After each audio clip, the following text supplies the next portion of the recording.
everyone. Happy Monday. So today we're going to be talking a little bit more about symbolic speech. But before that, I just want to kind of sum up and at least explain at this point what is protected under First Amendment and when First Amendment rights or issues can't be protected, right? So hopefully you've seen that there are limits to what you can say and do, right? So if it's a time of war, you can't say whatever you want. It's considered national security to prevent you from speaking out against the government. And that freedom of speech right is taken away during wartime. You've also probably seen that if what you're saying um, outright tell somebody to hurt somebody or is a threat to someone, that too is limited. Yes, the LNS case shows a little bit of a disconnect there, considering it's art instead of actually being a true threat. But in general, you can't threaten somebody or encourage others to do harm to other people and not expect to be arrested. That your First Amendment right is not protected there. Um, Hopefully you've seen schools as well can restrict what you are able to say.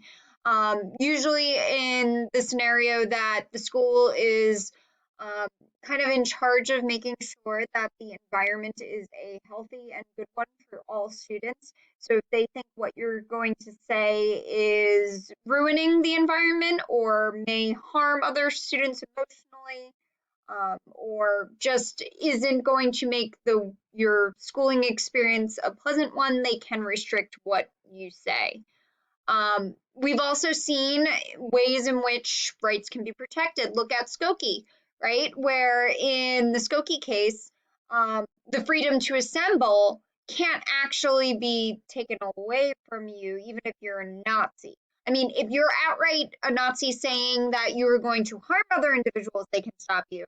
But they can't prevent a bunch of Nazis from meeting up and, speaking.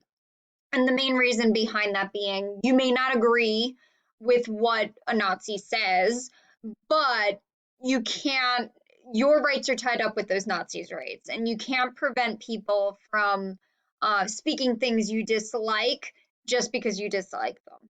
So that is kind of in the reverse.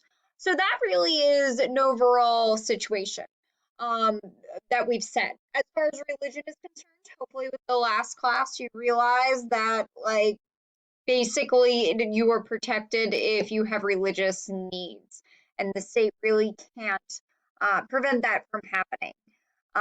You do get a lot of cases too that like there's so much that we're skipping over because of the shortened amount of time that I have with you. We lost half of our classes with distance learning. Normally we take a look at the Masterpiece Cake Shop case, which you start to see rights conflicting. Again, an art situation, but in that court case, you had a cake artist who was asked to create a cake for a gay wedding, and the cake shop refused to do so on the stand that it's their religious freedom that they don't believe in gay marriage and they shouldn't be forced to create a cake for gay marriage. So really it has rights of conflicting here because that also is a Title VII from the Civil Rights Act of 1964 that you saw with the Eloff case. You see these rights conflicting.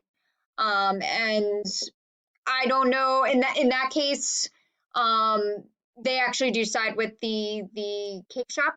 But usually we spend more time on this and you can kind of go through the different arguments for both sides, but unfortunately just time won't permit it. But we're starting to see that those rights kind of conflict. So today we're going to be focusing on symbolic speech, which if you recall, symbolic speech is not when you actually say something, but when you do some action in order to represent how you feel. We saw this with Tinker versus Des Moines, right? The kids wore black armbands to protest the Vietnam War. In that case, they did side with the students, saying that that was a part of their First Amendment rights. In a rare case where students actually win with school systems. Today, we're going to be taking a look more at flag desecration, the act of burning the American flag. There is a fascinating, again, if we had more time, we could go through it all. A fascinating place where we start to see just how desecration laws are put in place. Some states have it so that it is illegal to burn a flag or disrespect a flag. But ultimately, when it comes down to it, the Supreme Court has decided that it is symbolic speech and it is protected. And the landmark case in this would be Texas versus Johnson. Texas had desecration laws. Johnson in 1989 burned a flag in protest of Reagan's policies, and he was arrested for desecration. And it went all the way to the Supreme Court, and the Supreme Court did side with him. Yes, there are certain things like you can't just burn a flag. You have to do so safely, because if it's going to injure someone else, then that can kind of be restricted of you. But the actual action of burning a flag is perfectly legal. Okay, and you're going to be exploring this actually over the next couple cases, classes, not cases. See, I'm so used to saying cases now. The next couple classes. The ultimate goal, which will probably be on Monday, is to give a speech about what you think as far as flag burning and if it should be a protected right. This is actually something that pops up quite frequently, where states are asking the Supreme Court or even the federal government to put a law saying that flag desecration is wrong and shouldn't happen. So we're going to be doing a little bit of the legwork today, where you basically are going to be looking at different arguments for both sides. Okay, and I'll show you what you're going to be filling out. So we do have another chart. Okay, ooh, let me see if I can clear this up. This is going to be using a PDF that I'll show you shortly. There are only 4 documents today. The first column you're going to decide is it for or against flag burning. Okay, and then main arguments of the document. And the reason why I'm having you do this is that when you write your speech, you're going to be pulling evidence from places.